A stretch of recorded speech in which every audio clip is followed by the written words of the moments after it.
On this week's episode of the Superhero Show, we'll find out if Lucifer, with his wings out while flying around, sticks the landing, who wins the final Shushie for Best Actress, and which 8 Marvel and DC shows don't make it to next week's Bracket 400. All of that and more on an all-new Superhero Show.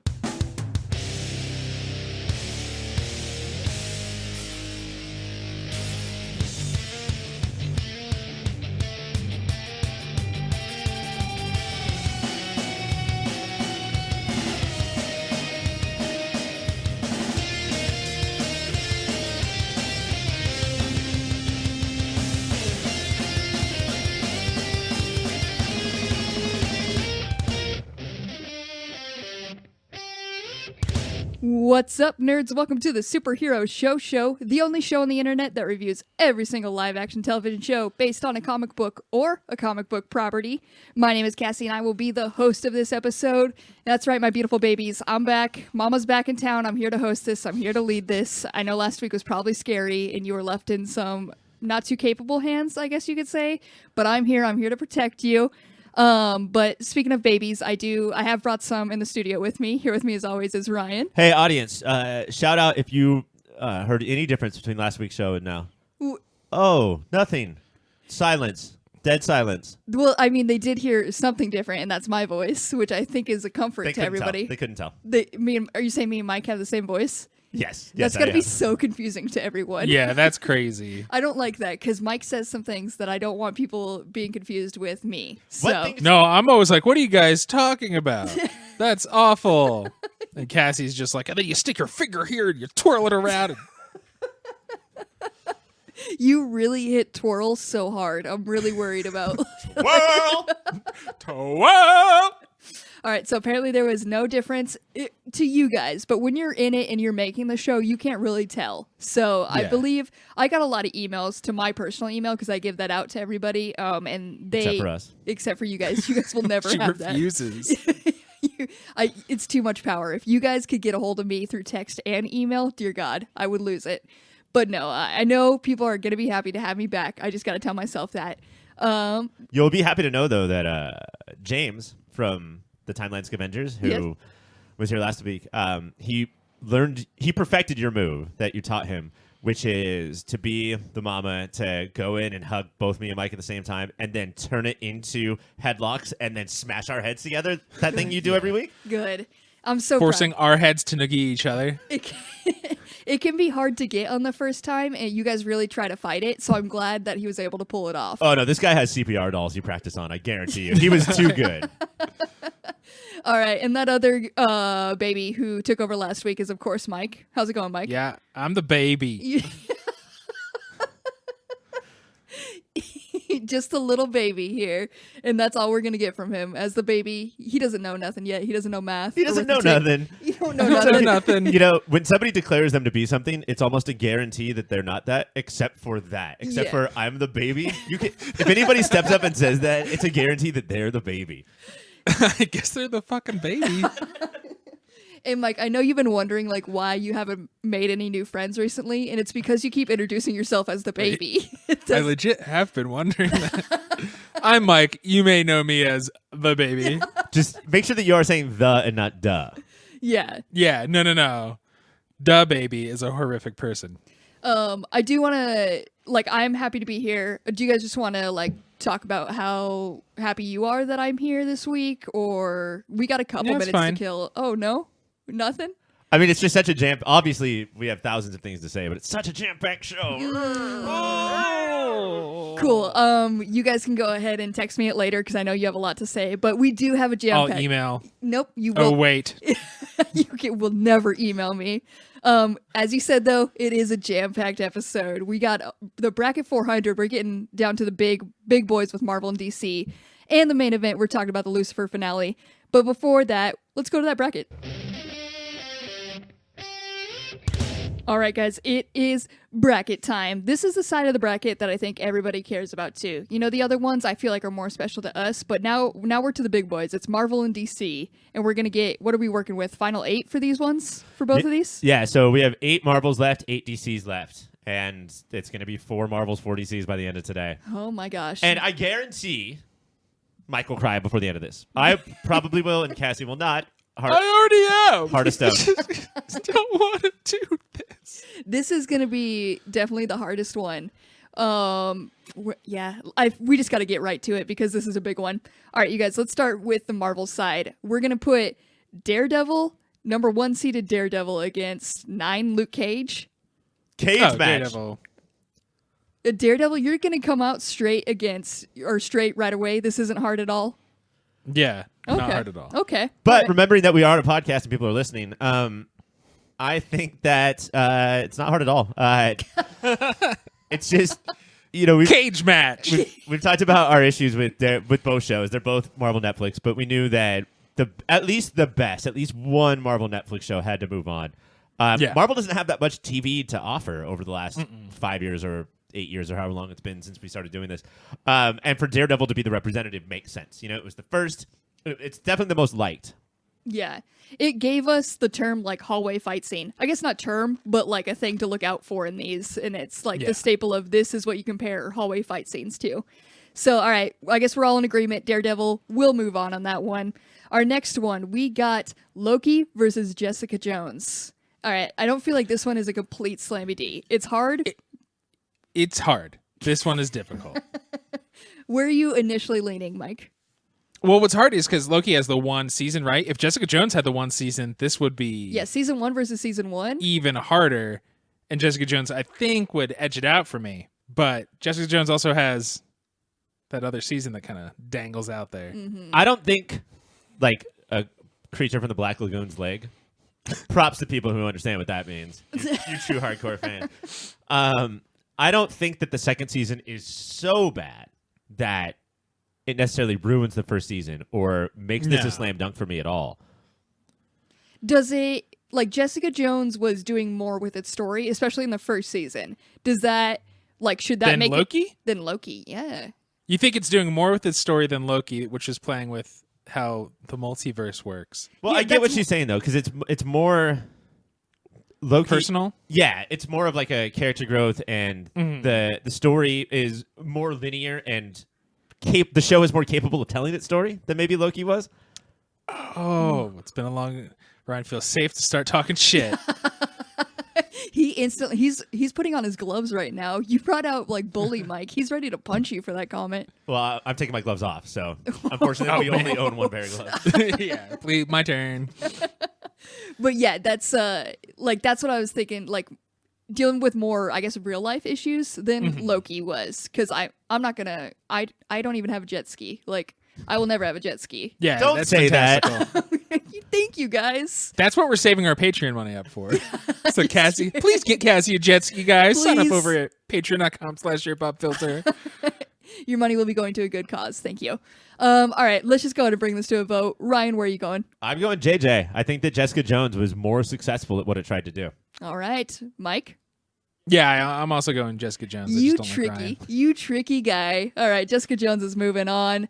Our next round, we got WandaVision versus Legion. Where are we feeling on this? We've got the confusion of Legion, that's a hard word to say, versus WandaVision. Well, I mean, both of them play with what is reality. Yeah. And these are the both biggest, at least in the cinematic world, and maybe not, maybe even in the comics, the big, like mentally dealing with mental issues, super powered beings. Consistently, people are like, "Oh fuck, they're at it again." This is a closer, like thematically, than one would expect.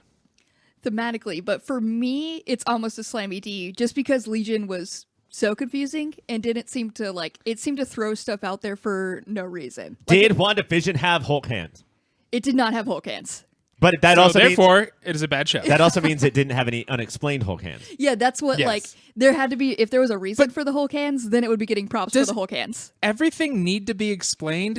Explanation doesn't mean good. When it's that weird, and you guys, they've been hyping up Hulk hands the whole time, at least that. I want to, in defense of Legion didn't hype up Hulk hands. Oh, This Legion- show hyped up Hulk hands. Legion made it such a key part of the show to be like, look at these Hulk hands, and then have nothing for it. That's on them. I think There's Legion a deal did at Target. did it in such a way where it was like, hey, podcast, you better hype up these Hulk hands. So the show didn't do it itself, It wasn't explicit. It was implicit. Implicit hype of Hulk hands. Nothing gets a crowd rowdier than implicit hype. All right, let's go to bring it to a vote. Mike, where are you going on this one?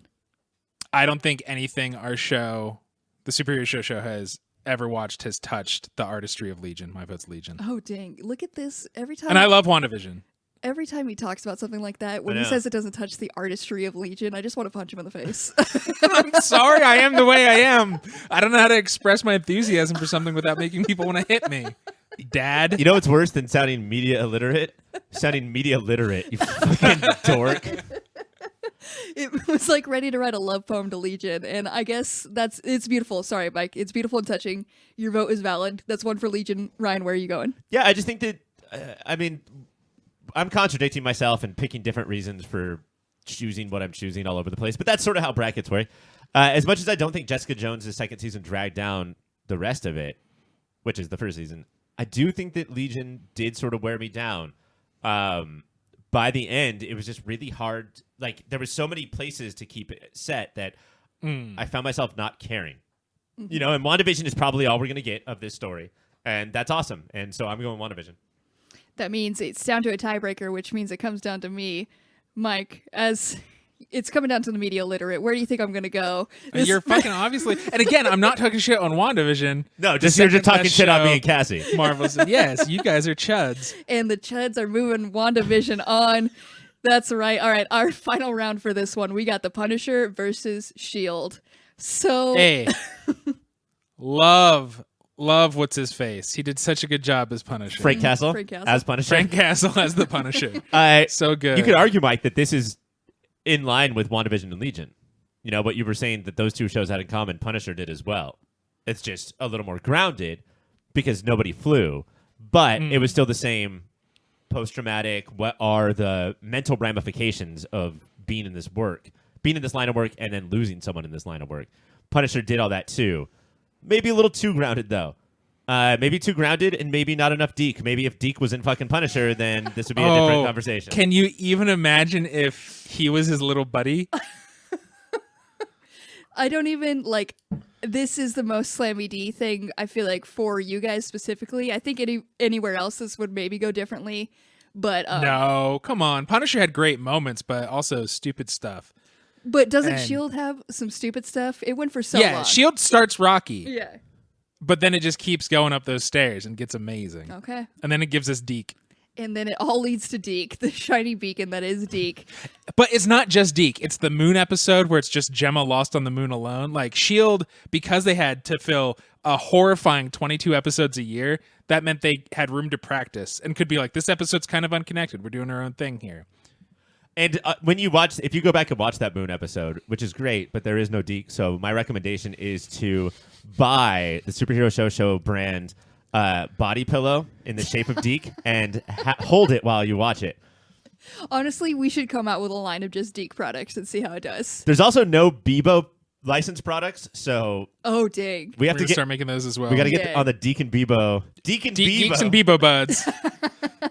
All right, let's go to bring this to a vote. Ryan, where are you going? So hard, S.H.I.E.L.D. So hard, Punisher. Yep. Get it the fuck out of here. All right, Mike? S.H.I.E.L.D. Yep, of course. S.H.I.E.L.D. is moving on. All right, so your final four for Marvel, we got Daredevil, Jessica Jones, WandaVision, and S.H.I.E.L.D. Let's go ahead. That makes sense. Yeah, that seems like those are four strong ones. And three strong ones and one okay one. You guys can guess which one that is. Yeah, Daredevil had some misses. You're right. All right, let's go to move on to the DC side. First bracket, pretty strong. We got Watchmen versus Legends of Tomorrow. You guys. Two beautiful babies stand before you. Fuck artistry. Legends of Tomorrow and what they do and remind us of comics can be literally anything, including like dumb. I think what Legends does, like people's complaint of Marvel, like Star-Lord, how dumb. Legends does it. It's such a better way of making fun of how silly comics can be without selling it out. You know, next week we're going to give the show, like part of the show for the 400th episode. We're going to have guests and special guest stars and shit. And they're going to help us break down the Sweet 16. And they're all just going to obviously be Watchmen. What if we just took Watchmen out? Yeah. Made it where they couldn't. Watchmen was phenomenal. It was an amazing television show, episode to episode.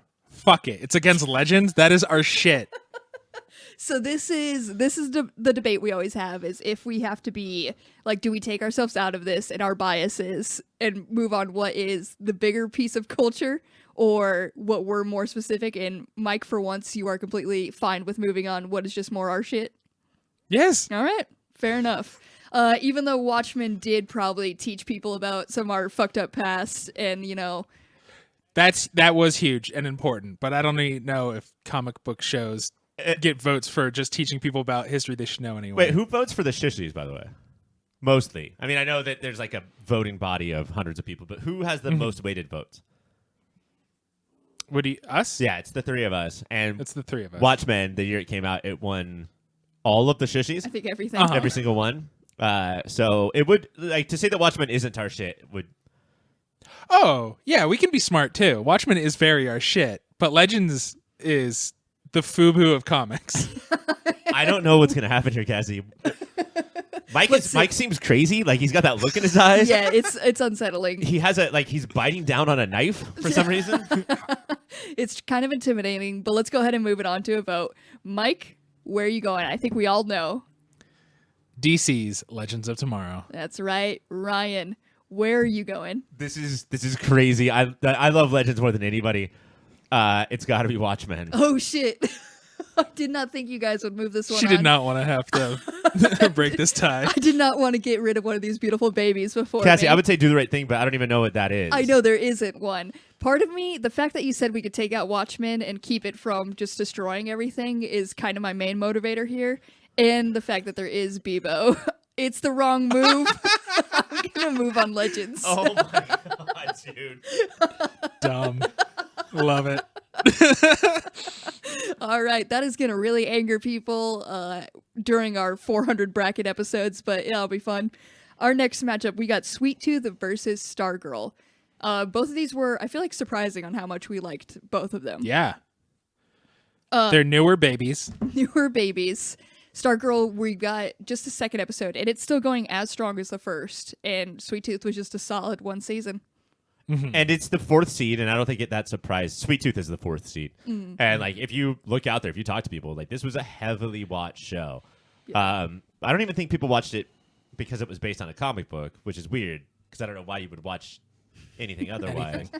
But this is one of those matchups where it really tells you how you think about something. And for me, this is like, oh, I really like Sweet Tooth. And then in this matchup, I'm like, well, not that much. Yes. That I loved every minute we watched Sweet Tooth. My vote is not going towards Sweet Tooth. And the thing is, too, that's helping us out is that we have seen so many shitty versions of Stargirl throughout the run of this podcast that have tried it and failed, or tried it and could not succeed in any of the ways that Stargirl does. Like, it really is so impressive. Yeah. Yeah, I think Runaways, The Gifted, even Cloak and Dagger. There's so many other teen heroes in Stargirl's wake.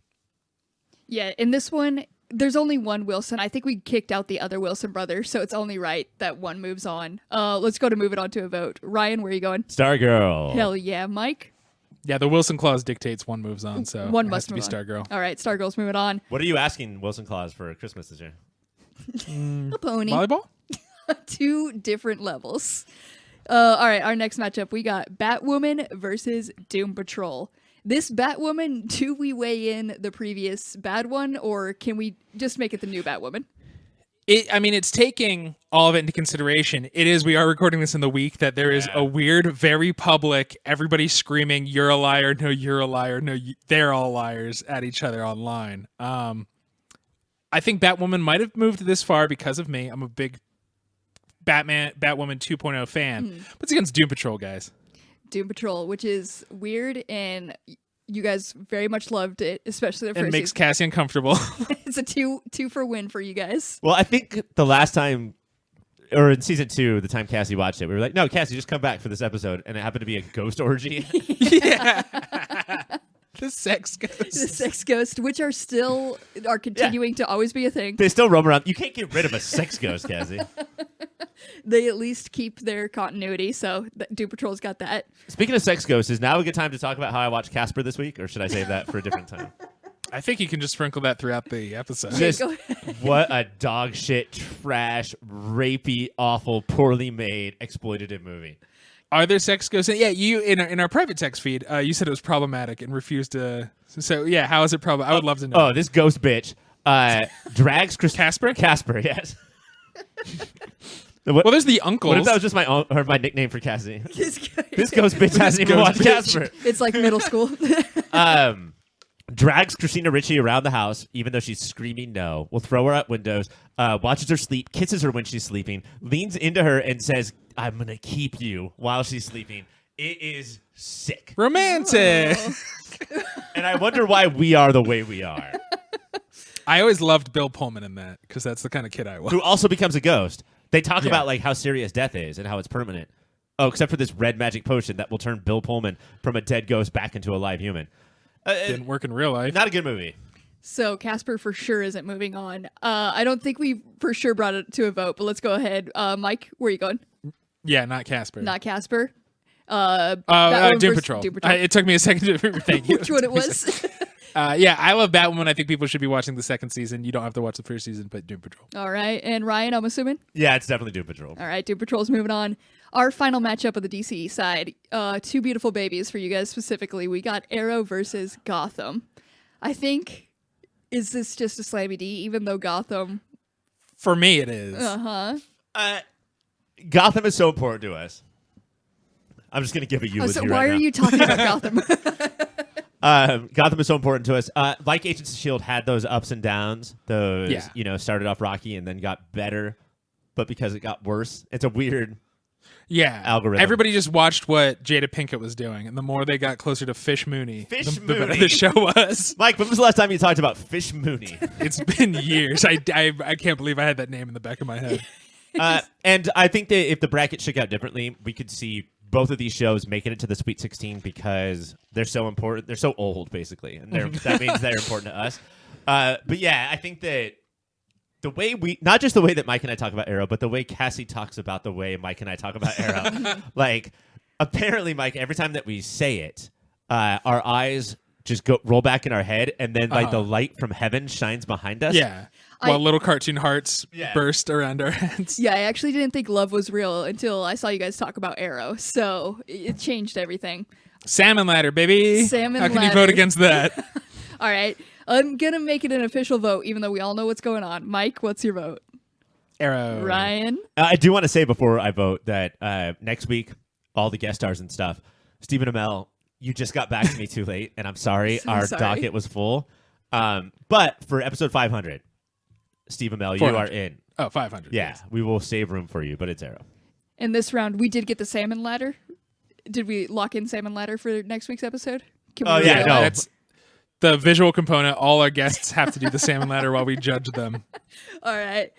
So our final four for the DC side, we got Legends of Tomorrow, Stargirl, Doom Patrol, and of course, Arrow. I would be remiss if I didn't say that we had our choice between Stephen Amell and the salmon ladder, but I had to be honest, and I prefer the ladder.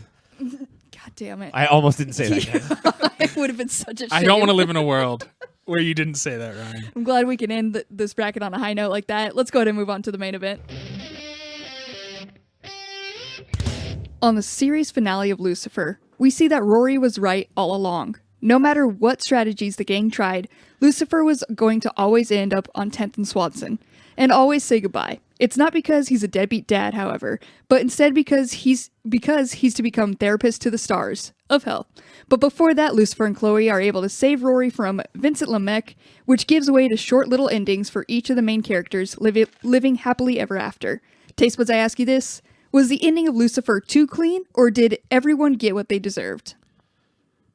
Yeah, I don't think it was too clean. Endings are hard for shows, and maybe it's too easy of a pass to say there's no good one. Like, nothing can end and be great. But that does make it easier for us as like critics and watchers. Right. Like, oh, well, it'll never be good. So It'll never be good. But I do think this was satisfying. I don't know if I would say this is one of the best episodes of Lucifer, but I think it is a satisfying end. If we had known more, we probably would have done 9 and 10 together. Because that seems like that's like a 2-hour complete send off. Whereas Right, this sort this of is the denouement. This just had to like end up the season-long storyline, and then that means that if you're just watching this episode alone, which we're the only 3 people who did, then it seems like people got the short shrift of Ella and Dan, like, you know, they got screwed. But if you look at the 2 hours together, or even the 10 hours together, I don't think that's true. Also, I don't need my 7 seasons of comic book-based supernatural detective shows to leave things ambiguous and like teach us something. I want to just see everyone happy. Like, can we just say that? I just want everybody to be happy. Yeah, let's do a quick rundown of where everybody ends up. So Ella is with Carol and still working right in PD. Not only is she working with LAPD, she has her STEM, Women in STEM fund that Lucifer set up for her. Right. Where is Dr. Linda? Dr. Linda probably got the shortest shrift. Yeah. But we did see that Charlie got his wings, and then Amendiel does a classic little, yes. God could come down just to see if his kid gets his wings. His adorable, fluffy, like baby pigeon wings. The cutest little wings. Yeah, she was just celebrating his little birthday. I think that's all we saw of her. Yeah. So, you know, she's living a mom life. And just like all children going through puberty, on your 13th birthday is when all of your pubes sprout and your voice drops. So angels work the same way, I guess. Mom, my wings changed. Chloe is back in the LAPD, realizing you cannot retire at 32. So young. She wants to clean up racism with her and one other detective. I think we were missing that one scene where she went into her boss and said, I want to retire. And the boss was like, no. And then she was like, okay, cool. And then like, absolutely not. No. I guess this is an extended leave of absence then. My favorite one probably had to be Maze and Eve just having an absolute blast busting criminals. That's that's what I wanted for everybody. That one was cheesy, over the top, and I was like, yeah, this is perfect. They're just taking out dirt bags and making out in the street. That's the goddamn life. Yeah, and I think they got a phone call. I don't even know what the phone call was there, but it was that Rory was born. Oh, okay. Just having the time of their lives. But yeah, it was part of a montage, so there was music playing, so there was no dialogue. But if there was, all you would hear is, yeah! Woohoo! Speaking of short shrifts, Trixie, I feel like this show doesn't know how to handle actual kids or what like a step parent or arguably a parent's role in a kid's life is, because Chloe was just gone for nights on end to fuck Lucifer. Who's taking care of Trixie then? A little girl whose dad recently died. Dad just died. And then they care so much about this girl who's been in their life for a week and been mostly an asshole because she will become their daughter. Again, not taking care of their actual goddamn grieving daughter. Yeah, it was like in the montage we see her come in with her, you know, the kid and Trixie then. And I was like, oh shit, Trixie is still there. Trixie's here and a part of it, I guess. Well, again, and I've been saying this for 7 years, but maybe if you name your daughter like a normal name, like Rhonda or Yolanda or Lotuda, that's my name for my next baby, so don't take Latuda. Yeah, that's the full name, right? Is Rhonda, Yolanda, Latuda. But instead you named your daughter as if she was a cowboy hooker, and nobody's going to care at that point. Right. Nobody. Not even the show. So we did get it was a quick montage to wrap everybody up. Did it was not just the montage. Did the pacing seem weird to you guys for this, or was it? I mean, like, again, if this was a movie, then it would feel a little Return of the King, right? Because it was like, oh, this is the wrap up. Nope. And then there was like 7 wrap ups. Yeah. And the wrap up started, with like 20 minutes left in the show. But after 7 years, it all makes sense. Mm-hmm. Right. I wanted to see it all. You're allowed to do that. I heard Supernatural's last season of 20. It was just a season of wrap-ups. There's no actual plot. It was wild. But we do have the timing felt weird. I think it was just because the amount of time they had to fill. So the scene where Chloe and Lucifer are going to save Rory, the amount of fighting we saw for them felt a little long. It was cool. No, I loved that shit. Yeah, that was you guys, I guess, should have done that more often. The way the camera kind of bounced between Lucifer, it remembered that fighting the devil would be scary, so hung on Chloe for a lot of it, and you just saw in the background wings and people flying and shit. That's a good way to deal with your low budget. Is remember how terrifying he could be. Yeah. I do want to be there in that writer's room, though, when somebody was like, wait, remember, fighting the devil is scary. And everybody's like, Oh yeah. They just put a sign up in the office and be like, wait, remember. They just point to the sign. Don't make me tap the sign again. I swear if you guys make me. It also showed us that classic, I think Falcon and the Winter Soldier was the last to do it, when there's not a hallway around, go to where a lot of cargo bins are. Always And cargo now bins. There's a bunch of hallways now. Yeah. And they could be wherever. So the pacing felt a little weird for me, but then there was also like time travel storylines can get a little confusing. This one took a different turn with it where like, did it seem weird to you guys, the whole plot of like, I'm still here. So this means like once everything was solved and everything, she was like, I'm still here. So like, we got to figure out why that is. Like, her whole like, no, everything has to be exactly the way it was to make this happen so you can decide you want to save. Fuck you. You don't know how this works, dude. You're a 40-year-old angel who looks like a 20-year-old girl. Like, just fucking. By the way, if there's a Tina Fey biopic, I want to recommend Brianna Hildebrand. For some reason, especially in this episode, she looks so much like a young Tina Fey. Yeah? I don't know if it's because she like smiled for the first time in this season, but yeah, I don't know. This to me reminded me like the whole season. I thought the time travel stuff is whatever because Lucifer was going to leave. Right. You know, we all knew, like, according to Bill and Ted rules, and I think also Minority Report rules, which are the most important time travel movies as far as this goes, is no, it's going to happen, and you trying to keep it from happening always happens, and you trying to keep it from happening is what causes it to happen. That all gels with me.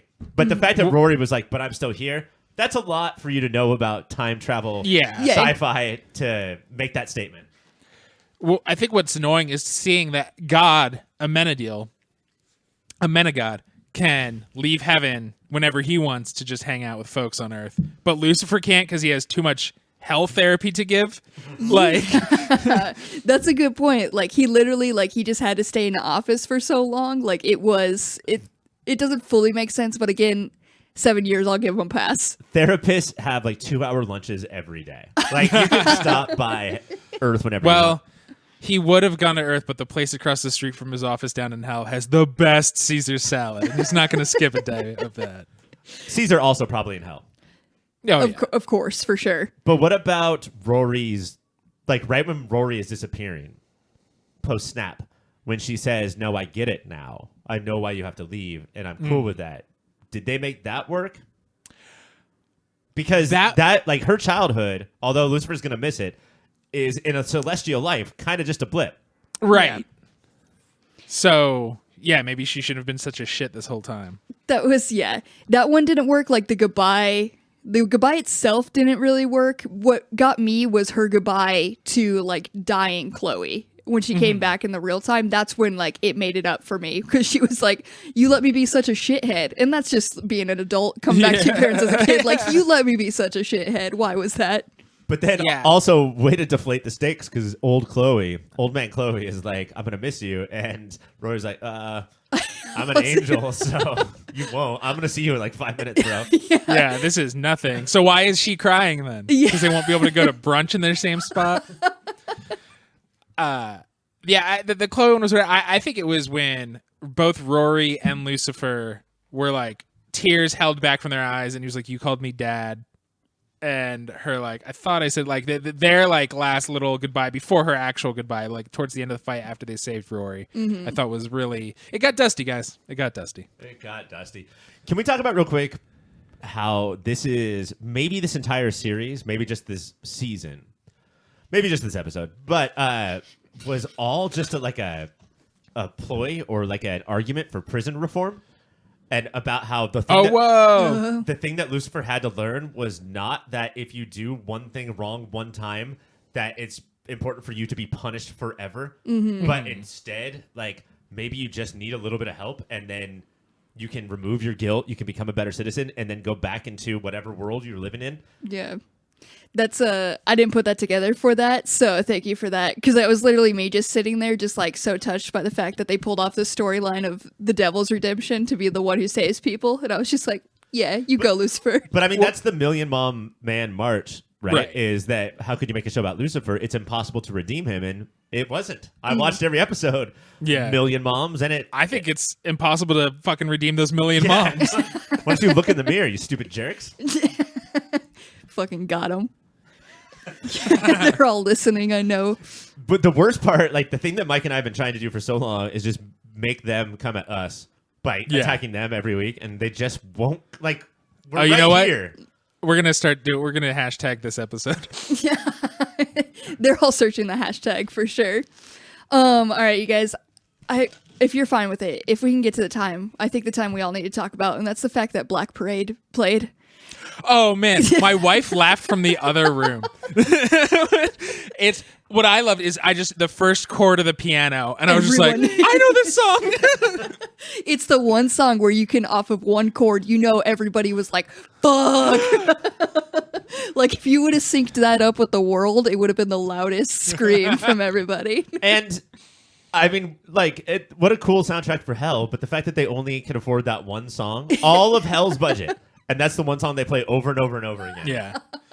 If you had to listen to that song every time you went to therapy, honestly, that might be how you can break through to some people. I listen to that song so I don't need therapy. Like, that is my therapy. It is therapy. When I was a young boy, that's how every therapy session starts anyway. The song does the hard work for you. I was so happy they got the rights to it and played it. It was everything I wanted. And that's how you wrap up 7 seasons of Lucifer. I can just imagine all of Mike's sessions. Like, he sits down and he's like, when I was... The doctor's like, Mike, please don't. Please. A young boy, Mike, I'm begging you. My father! Took me into the city. All right. But that's when it gets different every time. All right, you guys, I got to ask this. It's by law, I have to. It's a series finale. Did they stick the landing? I think my favorite stuck landing was when Lucifer flies up in the cargo area and lands on a cargo ship and just slices and dices a guy. Yeah. Full anger. And sometimes it's hard to wrap my mind around how Lucifer does shit like that, but when Rory goes to kill one guy who absolutely needs to die, like deserves to die, he is freaking out. But I guess, I mean, it speaks to the Lucifer killing is the one that makes the least sense because these people can be reformed. That's the point of the show. What do you desire? No, he'll reform them in hell. Yeah, I guess. Let me kill you and then make an appointment. Yeah, I think it stuck the landing. And I do think, like, because other things that I've dealt with, you shouldn't kill anymore. I guess I won't either, like Arrow. But what Lucifer did right was, like, you shouldn't kill because it'll weigh on you. 8 more guys is not going to weigh on me the amount of people I've killed in my long life. So I'm going to kill these guys. He himself could have made it 9 though. Like that's what all I'm saying is like, don't take that from her, but like you go ahead and kill him. It's fine. And I got to give it up to, I guess, Netflix or the people who subscribe. This is typically, right, 7 years of watching a show at this level, which is, we like it, but not The Wire. This is our time to say, okay, it's over. Now you can go catch up. People dig. This is like the most popular show we have ever reviewed. Yeah. So, really? Yeah. Like that's awesome. It does a boffo box office on Netflix. It's a good show. So, and a second Squid Game. That's what's up. All right, you guys, that is it for Lucifer. We got to say goodbye. Any last words to Lucifer before we put him to rest? You were better than you ever should have been, and I will miss you. All right. We also got, that's all the time for Lucifer, but we do have the award for Certified Website Boy, and this week it is Ryan. You are the Certified Website Boy, which means you get to talk about a website. Oh, good. The one that I've been thinking of is, of course, well, Cassie, what were we talking about the other day that gave me the idea? You know. You don't remember? What were we talking about the other day? I of course always pay attention when you listen. When I listen, you just stay there watching me listen. Mike, what were we talking about the other day? You remember? Red salsa versus green salsa. Red salsa versus green salsa. What is a better costume to wear while you're salsa dancing? And that is what you're going to go to redversusgreen.com and you're going to watch people doing the salsa wearing red salsa. Because I think the way to do the dance is to pour the food on top of you. Mm-hmm, That's the traditional start of the dance. Or green salsa. Is it better to wear a bunch of green salsa while you're dancing? Now, we also will give you the steps to do the salsa dance, but before that, the steps to actually how to dump the salsa on you, because that is something that has been confusing people. You guys would not believe the different ways people have been dumping salsa on them. You have to avoid the eyes and nose. You Simply have to. have You to. will not be able to get those dance moves in rhythm if you're worried about your burning orifice. And we thought that we didn't have to say that, but the amount of people who immediately went face first for the salsa pour. Face deep in salsa. Ugh. A lot of people have been putting straws in their nose to keep them clean, but the straws have been coming out and then aiming directly at their eyes. So everything that comes out into the nose shoots out directly into their eyes. Yeah, no bendy straws, guys. Come on. Spicy No snot bendies. in the eyes. Come on. Come on. All of these tips can be found at redversusgreensalsa.com. All right, Ryan. And I know this is important tips. This is an important thing. Do you feel capable? Are you ready to take this website on by yourself? Well, I did pour red and green salsa into my computer, hoping that would start a website. Okay. So far, I think so good. Oh? I think it's a pretty good website so far. But I have just poured the salsa, so I'm not exactly sure how it's going to turn out. Okay, Ryan. I hate to break this to you, and I do hope to. And you I do actually hope get a lot of that joy it- from yeah, it. You dumb fool. That's not how you make a website. You're going to have to go to my friend cybersprout.net. All right, they're your partner for a digital world. You tell them this great idea, and they're going to make it happen. They got premium hosting that's specifically built for WordPress. They're going to handle the security, maintenance, backup, and speed optimization, which you can't be done with Salsa, Ryan. So just pass it over to them. They got it. They're also... Right salsa, you can. The right salsa you can, for sure. They're also going to work hand in hand with you. They focus on collaboration. So you tell them you want red salsa to be the main focus of the week. They'll do it. Whatever you say. It's easy to manage. They're going to be your partner. Go to them, cybersprout.net, and also go to redversusgreensalsa.com. That's it for our main event. Let's move on to Shushies. We are back for the Shushies. It's the biggest Shushie of the season. We're wrapping up the Shushies itself. We're saying goodbye not only to Lucifer, but also the Shushies. It's a big one. Well, for a couple weeks, and then the Shushies, I'm sure, will start right back up again. They're very long. It's the only way. We can't have a show without the Shushies. It's the only award show that in the middle of the show new contestants start entering, which feels not okay. Listen, it's its own thing. This is how all awards should be. They should be constant and always changing. In the middle of the Oscars, David Lynch came out with a new movie. Everybody stop. We got to watch it and then see if it'll be nominated. But this week for the final one, giving away probably the biggest award, which of course is Best Actress. Ryan, I believe, do you want to start it off with the ones that are just our maybes or didn't make it? Yeah, maybe these aren't going to win because they definitely did not get nominated.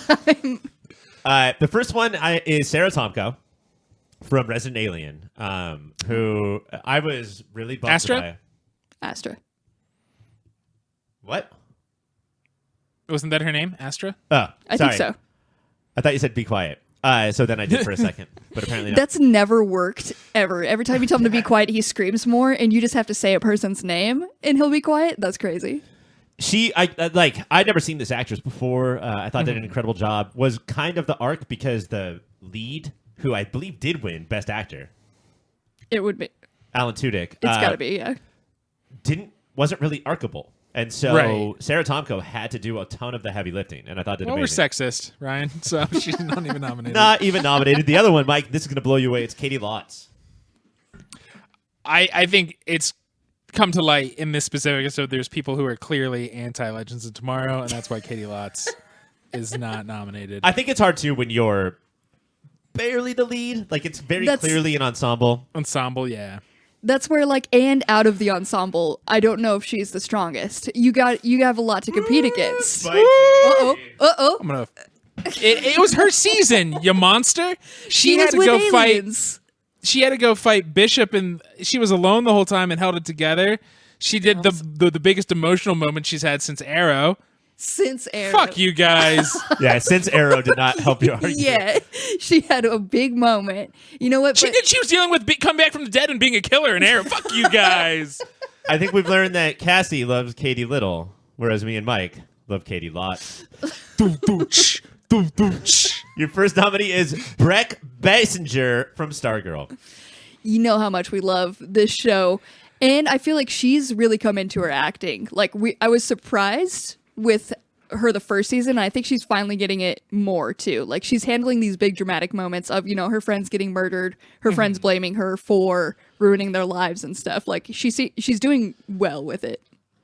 Yeah, I think with a lesser actor, it would be so mopey and hard to watch her have those dramatic moments. You'd be like, can you just be sassy again? But I think she's hanging in there. And the thing that she's balancing so well, and I agree, this second season, the first season was a little Disney Channel acting, but this season's a lot better. The thing that she's balancing is she's like, Pat, I'm mostly an adult and a superhero, and you have to take me seriously. And then 5 minutes later, they're in the attic, and Pat's like, all right, we're going to go out, get the cane. And she's like, squeeze! Yeah. She's doing both things. She's keeping because she always has to be the light in all of this, so Right. she's balancing that well of always bringing the brightness but not being too Disney like the first season struggled with. Yeah, the downside is that's what the Flash forgot, is that Barry is supposed to be the light, and instead he turned into emo boy, as if he's listening to Black Parade over and over again in hell. And we're going to talk about this in about 30 minutes, but all of that followed with her saying to Eclipso, yeah, I fucking hate you. You know what, motherfucker? I fucking hate you, okay? Your next nominee is Javicia Leslie from Batwoman. This one gets so much props because she saved the show. This Yes. has gotten so much better. She is such a better Batwoman and handles this bigger storyline so well. And the slight prison industrial complex, heavier queer black woman, and racial disparity and how we treat criminals. This show should not be able to pull it off, and a year ago could not have pulled this shit off. Yeah. And I do think the speeches they give her, when she starts it, every time I'm like, oh no, Wednesday night on CW, do you think you could do this? And my shoulders go so high. And then I'm like, oh, get an actress who can fucking do it. And they did. Yeah. She rocks. Ruby Rose has had a rough week, so I don't want to shit on her anymore. Or a rough couple of years, it sounds like. But Javicia Leslie she can quip. She's got a natural charisma that gets her through all of the CW-ness of the show. Your third nominee from the show WandaVision is Elizabeth Olsen. Of course, she made it. Fucking killed it. So good. This is going to be a hard one to beat, I feel. It's not on the CW. It's I think not. is important to point out. that's a good boost up. But what was that show from years ago, Ryan? Probably 2014. By show I mean movie. Maybe Marcy, Marlene, and me. Martha, Marcy, May, Marlene. Something like that. If you're the star of that, you're gonna win this fucking award. This show is finally she was in such indie great things, and then Marvel cast, and you're like, okay. And then in this show, you're like, oh, that's why you cast Elizabeth Olsen. Got it. And it's not she wasn't a super big name out there in the stars, but this is we got an actor. This is she was already a big actor, and now she's no Mary-Kate or Ashley. True. Well, I think that a lot of us thought if you had seen the original indie work that she did, that being a Avengers almost tertiary character was a major step down. Right. And little did we know that everyone is just being saved for their own Disney Plus show where they get to shine. And yeah, we've talked about this before, but all of the dealings of losing your husband, what that must be like. But then also, I'm going to be a different sitcom trope every week. Every week. Pretty impressive. And crushed it. Especially that first one, all the old episodes, she killed it every time. Yeah. The way she was able to do each one so perfectly down to little mannerisms. The one that always stands out to me is the Modern Family of just the totally flustered, exasperated. Yes, look at the camera, fucking my life, man. But to be able to do that and that fun stuff, and then the grief, but also the terrifying, the no, in that one, she had 1 second to sell how scary she could be, and did it. But your next nominee is Melanie Griffano from Wynonna Earp. Uh-oh, Mike. Uh-oh, why? She's amazing. What are you saying? Uh-oh. Just, I don't want to, I'm going to let you talk first. She's obviously great. I love her, but I just don't want to, I already did Katie Lotz, so I'm just going to stay. You hate fun. That's what this is. Why do you hate fun queer women? Huh, Cassie? What's the deal there? There's too much competition. But no, you know what? We hate what we see on screen. But, yeah, it's a sci-fi show though. Can this hold up? But it's know the tone and balance of your show and crush that, and she did. She defined what everybody else could do. She's not Fish Mooney, some side character teaching everybody what the show should be. She is the lead character, and everybody followed her pace. I think that's a really good point, that a lot of times when you hit the second or third season of a show, the writers will start to like write around you. And I think that they didn't just write around Melanie, they changed the entire tone of the show to what she was capable of, and everyone fed off of it. Like all the actors changed because of her too, and they didn't become Wynonna. They loosened up, and they like, I don't know, got to the core of who they were because of her. And it didn't stop. Like, they are equipped machines, and she definitely is a equipped queen, but it did not stop. I was surprised how well she could still sell our baby is out there and I'm worried about that. Yeah. Like, she hit the drama. She hit the drama. She hit the bottles. She did it all. She's a gorgeous, hilarious alcoholic, and it's hard to see yourself on screen. All right, so maybe after saying Elizabeth Olsen and Melanie Griffano, we could tell Breck and Javika, sorry you guys are on the CW. Yeah, kick rocks, ladies. But what about this fifth nominee, Elizabeth Tolik from Superman and Lois? That's also the CW. I mean, in theory, it is. It technically already is. might- He's already He's already written the her off. gloves again. I've not written her off. I'm saying in theory, Superman and Lois is on. But it's not necessarily the corn dick high school stuff of the rest of the season. It's not a corn dick high school stuff. No, you're right. The way you paused after corn dick, where we all didn't know where it was going. Even though they're in the middle of Kansas when everybody has a corn dick. Just, where do you go to high school? Oh, I go to Corn Dick High. What's your mascot? Corn Dick High School stuff.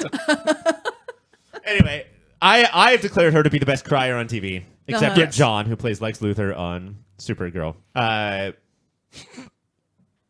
Mike? What? That's a little bit more than that, chuckle. please. Thank you. I'm sorry I gave you a legitimate reaction.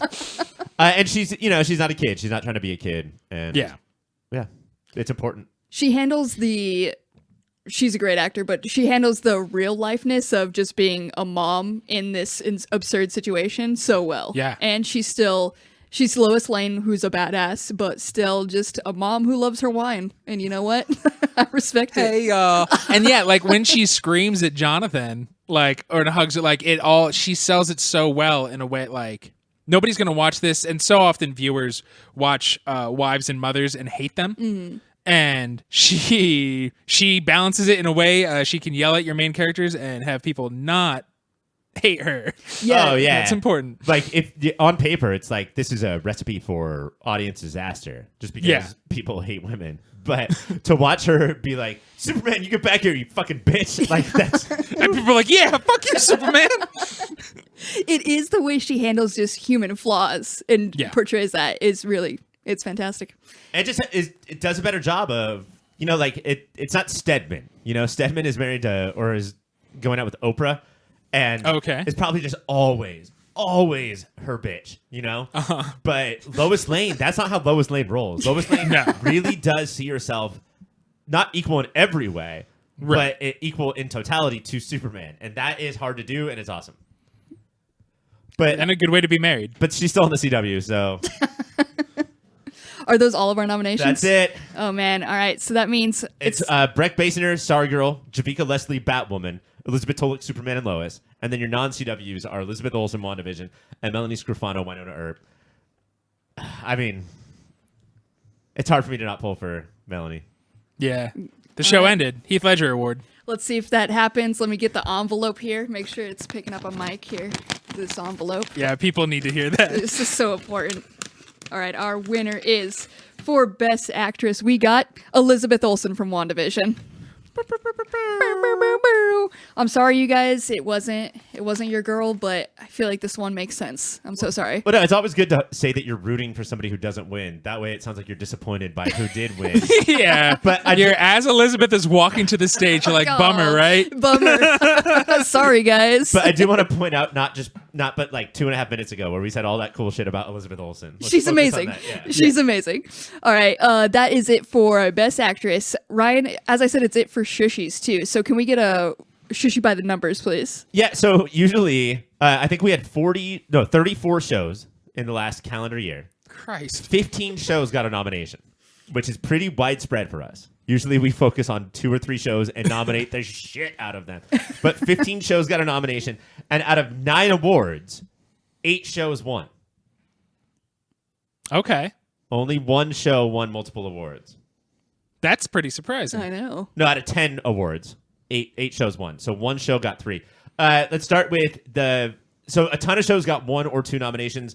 The shows with 3 nominations, no wins. Stargirl and MODOK. MODOK getting 3, I think, is kind of surprising. It is surprising. 3 nominees and 1 win was Superman and Lois. I think it won for Best Couple. As it should. That makes Yeah. sense. That's strong.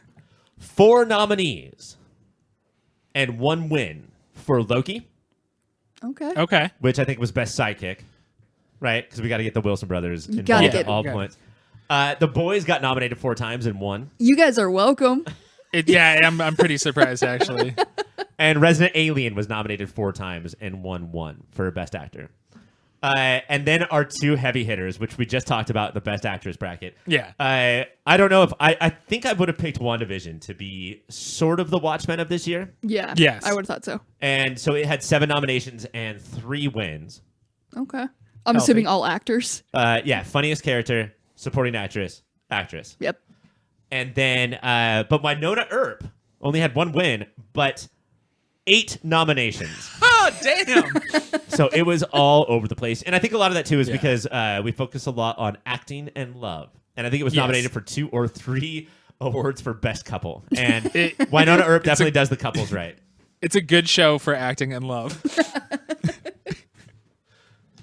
So Wynonna Earp, press corps, stop looking for your new tagline. We got you covered. And so those are all our shows. What show got multiple awards? WandaVision was the only show that won multiple awards, whereas last Wow. year, I think there was only 1 show. It was Watchmen, but it got 9 All of of the you. 11. That makes sense. I'm proud of us for doing such a great job this year, you guys. And you should be proud of me for allowing the Boyz. So, one winner, I think, for Best Villain. Yeah. yeah, probably. So, all right, that is it for the Shushies. Let's go ahead and move on to the pull list where we talk about all the other shows we watched. We are back for the pull list. First show starting it off this week is Legends of Tomorrow. On this week's Legends of Tomorrow, Nate impersonates Hoover to protect the timeline, which makes Bayrod and Gary uncomfortable. Meanwhile, Zari gets loaded and tries to figure out who attacked them, and Astra and Spooner hang out with a mute human Gideon. Taste buds, I ask you this. Does this show sidelining Astra and Spooner and their side plots let the new characters room to grow, or make you care less about what's going on in their scenes? No, I think it's sort of min-maxing, if I'm using that term correctly, of Astra and Spooner is the best new relationship. And so put them together and watch them grow to the point where they get so close that they feel like they belong with everybody else. Right. So if like Nate and B were there, you wouldn't pay attention to the They would two hog new the ones as spotlight. much. Yeah, I mean, No, that makes sense. look at Cassie and the Nate and B of her life and how we just hog the spotlight. And also, it wasn't a non-plot. I mean, Gideon's alive, and they're talking to Gideon, so that's pretty big. And I like what I like because these are 2 prickly characters in different ways and about different things. What I like is the more they humanize them and we get to know them, they're not prickly. Like they are still buttholes about a lot of stuff. And they have to apologize to each other constantly, which is true friendship. Like, listen, motherfucker, I'm so sorry, but you're a motherfucker. Yeah, I'm so sorry. Think about friendship. What did not work for me in this episode is how B-Rod and Gary, to way lesser extent, are getting annoyed that Nate is acting like Hoover. But Nate, 1, is barely acting like Hoover, and 2, is right. To preserve the timeline, you have to act like Hoover. And it felt like they're like, we should have drama. But Nate never was like, fuck you too. I see what you're saying. Well, he said, people would, point to Gary and Bayrod, and mostly Bayrod, and say, well, we should get those 2 non-white people out of the room. And Nate didn't say anything. And so they would look at Nate, and Nate would sheepishly look away. And you're right. But I think that the show might be more about friendship than the intricacies of playing Hoover so that your con works. I know that's not what you care about are the cons and not the friendship. Who gives a shit about friendship? It just I guess I wanted Nate to sell it, to like start liking being Hoover for Bayrod's complaints to land. Yeah, and you see it at the end. Like, Nate went full crazy, and then at the end, he's sort of like, wait a second. Hoover may not have been such a good guy. But he always knew that. The show itself did not hold back on the fact that, like, oh, I don't care that, like, he's an important white person. So you heard he was a total piece of shit. But what I like is, like, Nate's arc, if it is an arc, it's not like Nate was, like, pro-Hoover. He's like, he was a dickhead. He's very important to history. Mm-hmm. And I think it's dealing with that complexity. You don't have to say, just because somebody was important to history doesn't mean you have to say they were a good person. Well, if you do, then I'm going to freak out. Yeah, fucking freak out. I don't know if...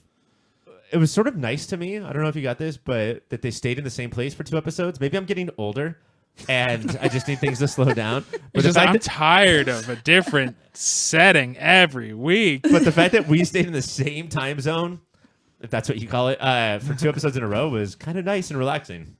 And I think that's going to be a lot of this season. Well, they changed the opening credits, so that's how you know. And that's fun. The very old-timey 1920s opening. How do you feel about Terminator Hoover? Well, I mean, the same... What a great question. The same way I have since the day I was born. Fucking dope.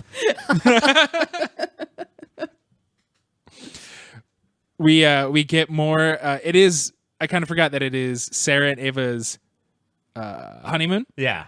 And I think this is the most openly horny they've been allowed to. Normally they do like little looks at each other or quips, but we learned that they're very loud when they have sex. Yes. To the point that Zari now knows their safe word. Their safe word was thrown all about this episode. And Ava, like the most adorable Ava's ever been, probably, because she never tries for adorableness. That's not in Ava's tool set. But what is it? Core competency? Core competency is her safe word. And Zari going upstairs, and she's like, yeah, because you guys are kind of loud. And Ava's like, no, we're not. And Zari's like, oh, yeah? Core competency.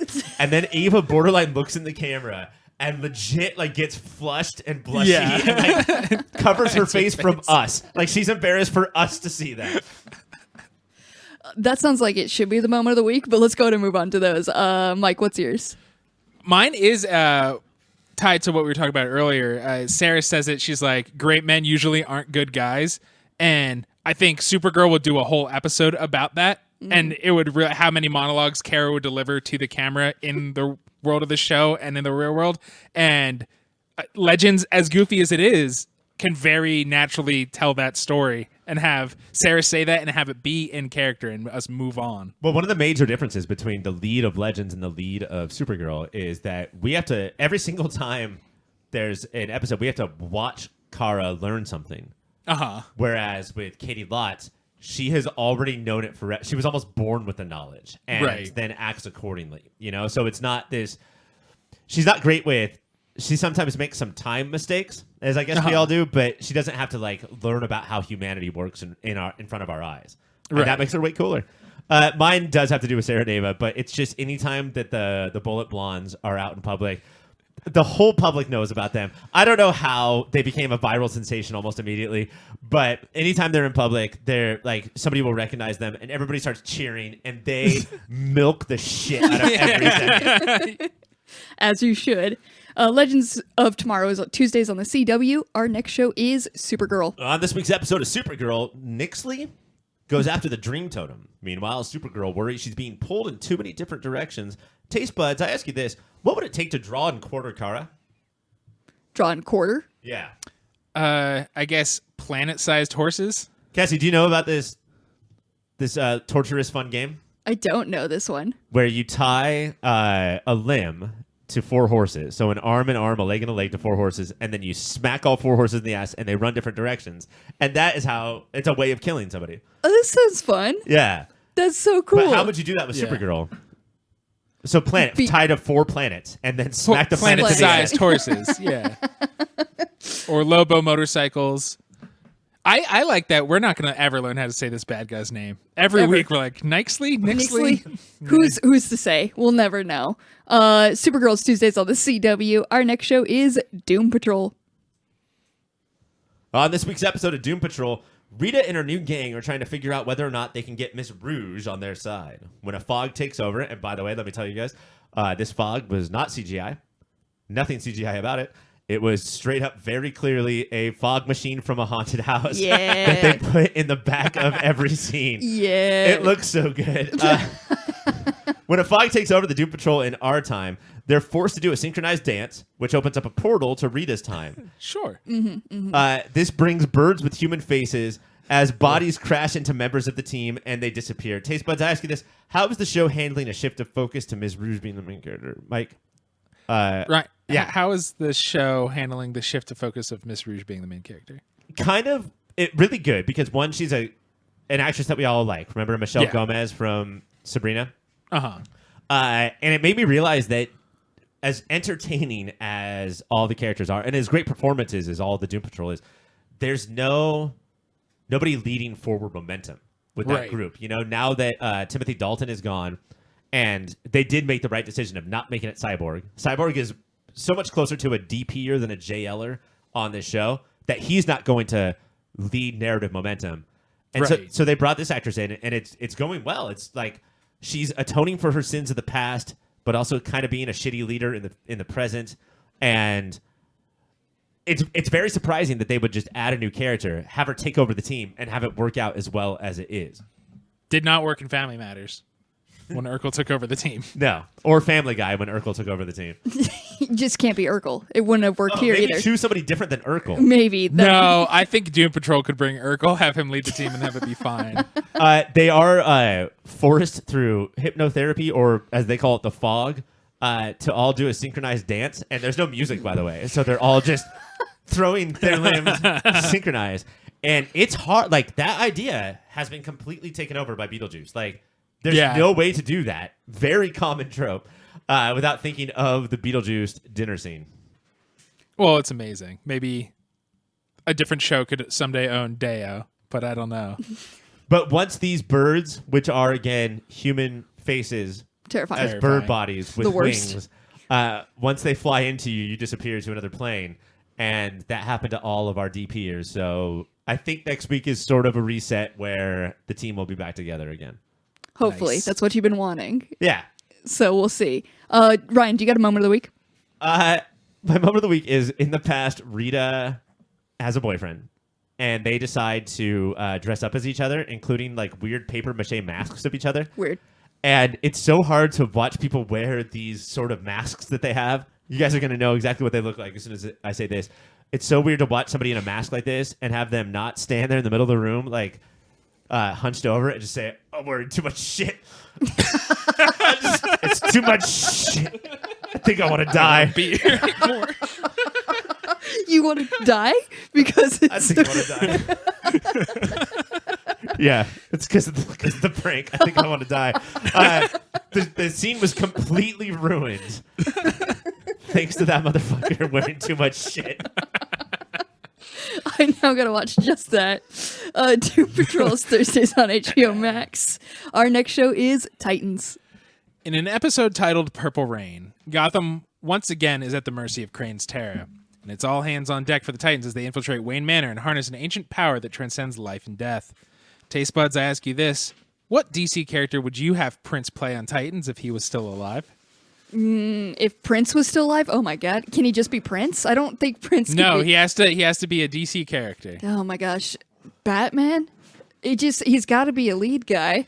And Well, I feel Batman's already cast. like Batman's cast, I want him as Batman. No deal. No deal. Contract revoked. Ryan, what about you? What character would you have Prince play in the DC Universe in Titans if he was still alive? Could it be a sidekick named Bat Dance? Sure. He's the other sidekick, but dance. All right, Titans is Thursdays on HBO Max. Our next show is Batwoman. On Season 2, Episode 2 of Batwoman, Killer Croc's tooth has spawned a new little Croc, and he's hella eating kids. So Alice and Ryan are enlisted as the new Steve Irwin to capture him. Along the way, Alice escapes and leaves a child for dead. Mary discovers that Luke is shredded as hell, and Ryan confronts her biological mom. Taste Mike, I ask you, were you excited to see Killer Croc, and how did the CW do with this character? Yeah, they wisely kept him in the shadows. Yep. I do like the in the lore, because all these, they're not going to show any old crotchety Batman villains, and I do like that it's Batman was at his prime 20 years ago, so it would be a geriatric Croc. Yeah. That is moving Croc. a kid found his tooth, the tooth scratched him, and so he became the new Killer Croc. Fine. Beautiful. Beautiful. But I like, I thought it worked. He did look scary, especially like the jaws scene in the beginning where the kid's skinny dipping and then just the blood pooling out worked very well. And that the was real surprising. villain is the dad. The dad assumes Batwoman's going to kill her son, so he starts just electrocuting this woman who's there to help. So many times. Like the one, she was down with the one and he was like, you're going to keep getting electrocuted. Well, Alice is just sitting there like, You know how Alice do, so she's obviously going to do that. I did want to talk about this storyline of how he did become Killer Croc, and is it just the right level of comic bullshit? Like, yes. Yeah, that's how I felt. Like, the whole explanation when they were like, could the tooth itself, like, spawn a new one? Like, does it hold the DNA? And I was like, how? How could it be? How does this happen? Oh, yeah, because at first they thought the tooth just regrew a whole new Killer Croc. And they're like, that's insane even for our world. Yeah, no, it scratched a child. That's what I thought based on Cassie's intro, and I almost freaked out and started screaming. Ryan, that's how crocodiles work. Don't rip a crocodile's tooth out because now you're dealing with two crocodiles. Well, what if I want two crocodiles? Oh, then you should do that. Then I'm going to do that. Then get buck wild. I believe this is the first time we got Alice and Ryan actually working together, which has been our dream. Yes. How was it for you, Mike? Yeah, I love their banter. I want them together all the time. I'm glad that Alice escaped and then instantly got caught again. And now she has like a DNA tracker. It's not just a anklet she could easily kick off. Yeah. And like I like this version of Renee Montoya is a bastard, and I kind of like that she's just like, oh, you saved the day, but you lost Alice. And even though Ryan was electrocuted 1,000 times, like it's like fucking look at the context, asshole. She didn't check in with a mission at all. She was like, great, you saved this terrible situation. Kids are no longer gonna die. Where the fuck is Alice? It was fantastic. Who the fuck is Alice? Who the fuck? I do want to talk about Ryan and her mom, Jada Jet. How do you think they're doing with this like abandoned storyline? Can they pull it off? They've done a lot. I mean, we've really just met her. I think we saw her in Us Scene 2 episodes ago, and then I think it's going to keep growing, and I think they're going to do a good job at it. Yeah. What I really like is that Sophie and Ryan are bonding now, and that Sophie's advice before she has to deal with her mom for the first time is she never gave you anything, so she can't take anything away. Like very much like she's like, I've seen TV shows. Normally, the person's going to turn into a puddle. I refuse to let my friend turn into a puddle. Yeah. Your mom's a bitch. Now go. It was literally like she's walking up the stairs. Remember, she's a bitch and she deserves nothing. And I was like, yeah. Isn't it weird that this ex-convict former bartender is now the acting CEO of Wayne Corp, and we've never had to deal with that at all? Like, sure is, and that's just the thing. Go through an odd training program. I don't know. They were like, no, put a nice little outfit on her. You're CEO. Let's go. Bruce Wayne's will states that if you are a bat person, you are CEO of Wayne Corp as well. It just has to happen. Did you just say the name of our new skit, Bruce Wayne's World? I think you meant Will. But we're doing Bruce Wayne's World. No, Bruce Wayne's World. I do want to, that moment where Sophie told Ryan, like she was like, hey, there's a CEO coming. I feel like I have to tell you it's your mom. That felt fucked up. Like that's not, that. You know what? You don't have to tell me that right now. You absolutely don't. I'm already freaking out about having to be acting CEO in the situation where I don't know why she's coming. You don't have to add like, hey, that's your biological mom who gave you away. Yeah. Fun? Like, I'm going to start, anytime I go into a meeting with a coworker, I'm going to whisper that to them from now on. By the way, when you're adopted, that's your biological mom. Just see what happens. I have to tell you this.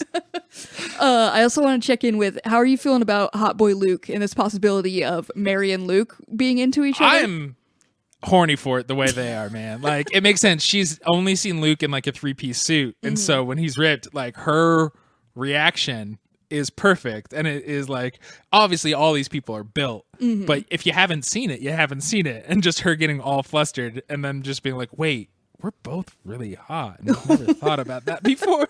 We work together and we're both hot, hold on. Yeah, it was, that's when the CW was like, hold on, we are still CW, let's show his abs. He's been covered this whole time, he got abs. We haven't CW'd in a bit, should we? It's about time we CW'd. So, should we hate Alice after this episode? She did leave a kid for dead. Do we hate her, and should we hate her? I loved the arc of Alice being like, nothing's going to stop me from saving that little girl because that little girl was me and people gave up on me. I was like, yeah. And then when she found her, she's like, the world will never help you handle it. And then ran back into the sewers. I was like, wait, that's the lesson you learned and you're trying to teach this kid? Straight up, she was like, well, you got a broke leg. You're actually more of a burden to me than I thought. Save yourself. And I was like, wild turn. What I like about it is that I think too often when a villain joins the team, they're like, they're reformed. You're one of us now. And I like that. She's like, oh no, yeah, she's still a crazy murderess. Still escaping. I'm sorry, we don't use the C word anymore, which Mary points out in this episode. She didn't say what we use, but not C, not the C word. Let's go to moments of the week. What's yours, Mike? Yeah, it is Mary reacting to Luke. She's like, well, you're keeping fit. And then she puts her tongue back in her mouth. And she's, in my official opinion as a medical doctor. In a doctor opinion, you are fine. Fine as hell. My moment of the week is when the dad of this new baby killer Croc was like, my son's a good guy. He just wanted to wear an alligator tooth necklace. Like, that's not how it works. Your son made an alligator tooth necklace. It's not a good guy. He's a douchebag. Red flag. You raised a piece of shit, sir. Batwoman is Wednesdays on the CW. Our next show is The Walking Dead World Beyond. On this week's episode of The Walking Dead World Beyond, some bullshit happens, but what really everyone needs to know that happens is that Elton, aka Corduroy, got bit by an empty, and just as the team was ready to cut off his arm, he was able to show them that his corduroy jacket protected him. Oh, that's how he got that nickname. That's why you wear corduroy. Taste buds, I ask you, did you know corduroy saves lives? Corduroy saves lives by warming up thighs, first of all. Like, the way that it reacts to each other while you're walking, it heats up your entire body, and it keeps people from dying of cold. It does. Science, facts, and also zombie bites. And then zombie bites. Yeah. It's essentially Kevlar. We all knew this. Have you ever tried to bite through corduroy? It's hard. Not yet. I have a new mission now. It's not a weak cloth like denim. How would you even describe it? Like, it's like pants, right? But there's little lines that come up all the way down the pants. What if your pants was made of 1,000 cords, little lines, instead of one solid? It's very strange, and had a lot of snot in the divots. It's crusty Boogtown for sure. That's actually what protects you against the empties. All the snot. If you would put crusty bugs on all of your pants, then you would never get bit by zombies. All right, The Walking Dead World Beyond is Sundays on AMC. Our next show is Why the Last Man. On this week's episode of Why the Last Man, we get some flashbacks as we see how Roxanne went from sweet, meek employee of the Price Mart to full-blown cult leader, warrior woman. Tasty Mike, I ask you this. Ryan Reynolds, this was the first episode of the series that you skipped. Did that have anything, at least in small part, to do with the fact that the series was canceled with 3 episodes left to air? Ooh. No.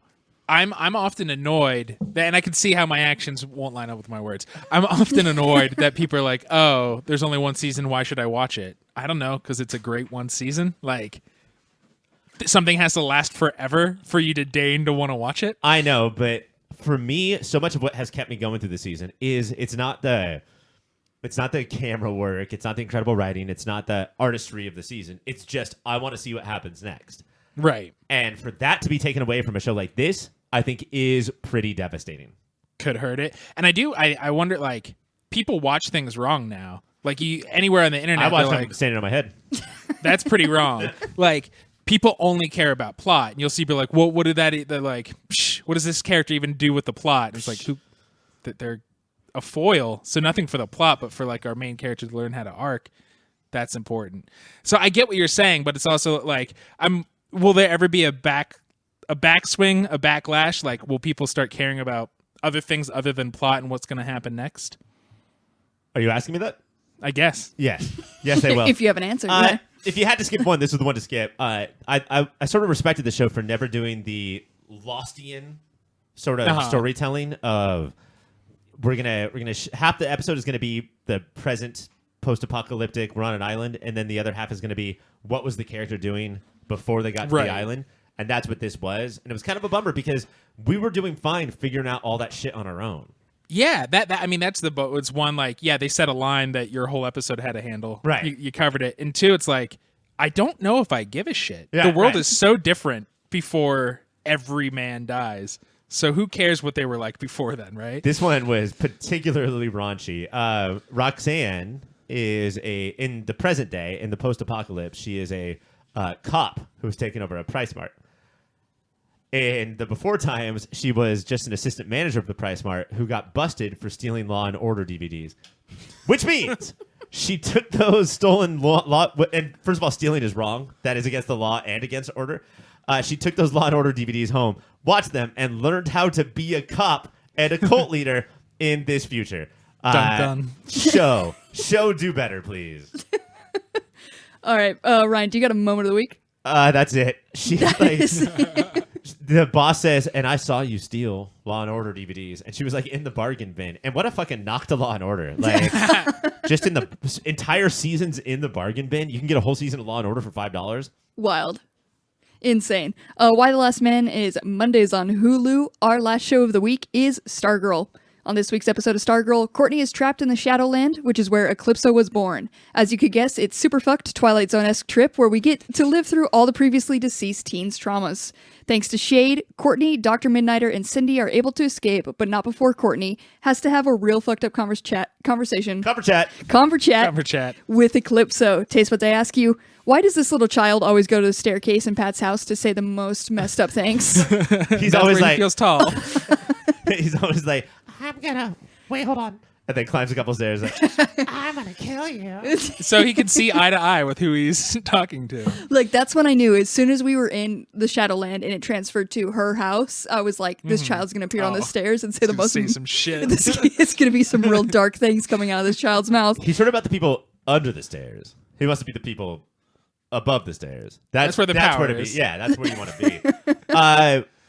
I can't believe how much I like this episode because there's so much cheesy about it. Right. But first, can we get to Shade? I feel like I spent the whole season dealing with Shade and how he was kind of overacting. And then the hammiest death scene I've ever seen. And I was like, oh no, my Shade. Yeah. My baby Shade. Well, what now, like, and maybe this is headcanon, but I feel like the way they've explained Shade and Shade has shown himself and that he's from the 1820s, I think it's not that the actor who's playing Shade is a ham. Shade himself is a ham and is always acting like this, like is just a dramatic bitch. Like, I think when we learned that Dr. Midnight and Shade got shit-faced on absinthe together, and Dr. Midnight's like, I think he thinks we're best friends. Like, it's just like... That's some classic 1800 shit right there. Yeah. The close-up filming of his hand, like he was in church when he was trying to keep the portal open, and he was giving it the little, like, church shakes. I was like, yeah, I'm going to miss this guy. And classic Shade, right? Because he was not a good guy or a bad guy. He didn't believe in black and white, which we're going to talk about in a second. But he has this... You know, he sacrifices himself. He does this, like, selfless thing. And then he's about to die. And everybody's like, Shade, we're going to miss you. And then just before he dies, he wakes up and he's like, but one more thing. Tell everyone I did a really good thing. And then he dies. And that's some classic Shade right there. Make sure the people know I was a good boy right before death. I did a sweet kickflip before I died. I made a funny. Going to the, like, black and whiteness. So it was all black and white, which it kind of... I want to know, did they pull off this, like, Twilight Zone terror feel of the Shadowland? I think... I'm glad it wasn't, like, just dreams, that our characters were really going through things and learning things. I do think it was creepy because, like, Courtney was like, something's up here. I'm talking to the magician kid. But it's when the whole diner stops and turns and looks at her that there was those little moments where, like, oh, no. Yeah. Yeah, they did good at those small moments. That always got me. And before I started taking medicine, that's how I thought every single place I walked into was like. So you guys can imagine what that was like. Also, I mean, I thought the black and white was super well done, was super creepy. Mike, you're totally right. I didn't put it together, but the fact that it's a fiction in a fiction, but still not a dream. And so that means that the stakes are there. But God, did I not realize how much we miss Cindy. It's for reals. As soon she was saying, like, she was like, you know, sometimes it's fun here. You get to kill your dad, and I've killed you multiple times. And that's a fucked up thing to say to a human being. But I was like, I missed you. I missed you so much. Yeah. I wouldn't kill my dad as many times as Cindy killed hers, but I'd do it a couple times just to see what you it's just like. gotta see. Yeah. I mean, Groundhog Day, you're gonna do some fucked up stuff. And what I liked, it like why it's better that it's not a dream, it is this other world, is that Cindy attacked Courtney and then stopped when she was like, "Oh shit, you're really here." Yeah. Mm-hmm. And she's like, I guess we should talk then. Like the whole who knows what's in your head and what's actually attacking you. Yeah, and like, it sort of speaks to this like nature of villains where you sort of have to believe that it's all in your head in order to do the evil stuff that you do. And to watch to watch Cindy try to do this stuff and then stop and say, wait, hold on, are you in my head or not? Like, this is really confusing to me because I'm crazy. Yeah. And we got to see like this hell that all of them have been living in. Out of all the scenes we saw, which one was like the most messed up to you guys, or the one that stuck out to you? Oh, I mean, it's my moment of the week, but it has to be Barbara's 10-minute speech on how much she regrets having Courtney to Courtney. Like, Courtney the whole time is like, hey, Mom, I get it. You regret it. And she's like, no, let me say it again. Done. The writers went so hard on this because there is the storyline of like, I have a business degree and now I'm waitressing. I have a business degree. And like, that's enough. But the writer was like, let me take it a step further. I go through hell every day for you and you're a piece of shit. And I was like, okay, we're doing it. Before I had a daughter, I drove a Dodge Stratus. Now I take the bus everywhere. Wind in my hair. What was great is real Barbara straight up says she doesn't know if she wants to live in a world that Courtney's not in. Right. And Pat doesn't know whether to look concerned or offended. Or like that is me. And so instead he just checks his phone. He's like, sports scores. The one that was really like this show, as I've said, can really show you that they don't care about kids' feelings. They go so hard to tear kids down. But Sydney's of like so adamantly of like, I'm not afraid of my dad. Like, you can keep showing me my dad. I'll kill him however many times. So heartbreaking. Yeah. I was like, oh, Jesus, this show is insane. I just thought of a new moment of the week. Save it. Okay. I don't want to hear it right now. You shut your goddamn mouth. Shut your mouth. But was it too cheesy, the whole like you have to hang on to any brightness to push away the darkness, and that's like our whole theme? You know, like I totally on paper for sure. But Cindy straight up explains why this episode is in black and white, and that's such like that will always make us like a show less, you know, when you're right. That, you know, you explain that much, but it just worked here. Like, she was like, this is why you're stupid, Courtney. It's because you think that everything is in black and white, but look at what it's like when it's in black and white. Like, this is all terrible. Right. And the reason that Cindy acts the way that she does is because she's learned how to survive. And Cindy does have mental issues, like, for sure, but it made her make so much more sense. Mm-hmm. Also, what I liked about it is that Cindy clearly sees the world in black and white, but hers are, if you're with me, you're white. Like she like good is what I want, and but like it was. I'm glad you rephrased that. It would be a bummer. It would be a bummer if the Shade said it, because he's like my name, But having Cindy explain it, it's just like trying to teach Courtney that black and white is bullshit because we all have different, very specific perspectives. So therefore, we always think what we're doing is good. Right, and that's something that definitely Cindy needs to learn, but definitely Courtney needs to learn. Everyone does, and we'll see if either of them learn it. Almost everyone does. Let's go ahead and move on to moments of the week. Ryan, what was the one you saved? Well, I was going to say that I miss Cindy so much, so when at the end she was like, who wants to go fucking motherfucking kill Eclipso? I stood up in my chair, stood up on top of my chair and started applauding. Yeah, everybody's like hugging and being reunited, and then it cuts to her with nobody to hug, and she's just like, let's straight murder. If you can't hug, kill. The other lesson everyone needs to learn. Mike, what's your moment of the week? I have 3. That's right. It's one is so Courtney's running around seeing all the dead people, and she sees, is it the tuba kid? But it just is very sad. I miss my tuba. Like everybody else is saying threatening things to her, but that's what he says. If somebody said that to you, you would feel threatened. I assure you. And then that. Sorry. They just had to let you know who each one was. Like, they made sure you let you know it was the magic kid, and they're like, and this kid, tuba kid, in case you forgot. I miss my tuba. Remember tuba? Courtney and Cindy are mean girl clapping back at each other. Like, they do that, no, here's what I'm saying, when they're like yelling at each other. And I think it's in the same scene, but Cindy says Courtney started all this, and Courtney says, I started all this? You tried to kill me to impress your dumb dad, you freak. Which is the best line. Yeah, teenagers can be terrifying, and sometimes they're just dumb when they fight. Like, and that was one of them. I got a couple moments of the week too. Is just when Courtney is first there and Sydney, and they're like in the bedroom, and she's like, "This is where Eclipso was born," and Courtney's response of just like, "In a girl's bedroom," perfectly delivered, so good. My other moment of the week is when the Shade, they tell the Shade to open up a portal and help us. And he's like, make no mistakes, I have enough power to kill you. And the mom's response of just do it then to call him straight out. Fucking badass. Which we needed that scene after the Barbara's 10-minute monologue about how much she regrets having a daughter. We needed then Barbara to say, I would rather die than live without Cora. Yeah. Stargirl is Tuesdays on the CW. That was our last show of the week, which means it's now time for Mike to tell us about websites. Yeah, you can head over to yourpopfilter.com to get everything we make. Throw a little /Amazon at the end of that, making yourpopfilter.com/Amazon. That's how you shop now. Bookmark that. Help us out. If you want more stuff from us, go to patreon.com/yourpopfilter. And every week you get all kinds of extra audio bits and blogs and whatever, depending on the tier you pick.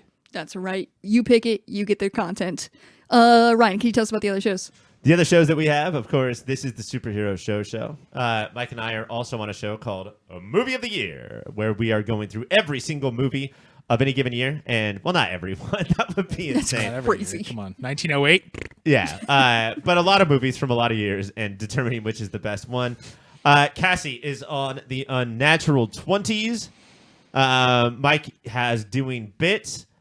Cassie and I have Booing Dits, where we follow a guy named Dits around and just booing him. Yeah. It's such a mean show. Yeah. He doesn't know why we're doing it. We don't know why we're doing it. Also, there's no commentary. It's just an audio track of me and Cassie booing this guy. Well, a guy's just like, oh, that'll be $3.95. Okay. It's just like going through his normal day. Please rate, review, and subscribe to all of those wonderful shows. And Mike, I believe we're also on social media. How can the people find us? At Your Pop Filter on Twitter, on Instagram. End of list. End of list. If you're not about social media, we also have email, contact at yourpopfilter. Next week, we got a big episode because it's the 400th episode of Superhero Show. We're going to have surprises, special guest stars, and the conclusion of the bracket to see what is the best superhero show of all time. You legitimately won't want to miss that one because it's a huge episode. And if you do, you're dead to us. I'm just going to say that. You're basically Dits at that point. We're gonna walk around booing. You're going to get booed. All right. That's it for this show, though. For Mike, I'm Ryan. For Ryan, I'm Mike. For me, I am me. Bye, everyone.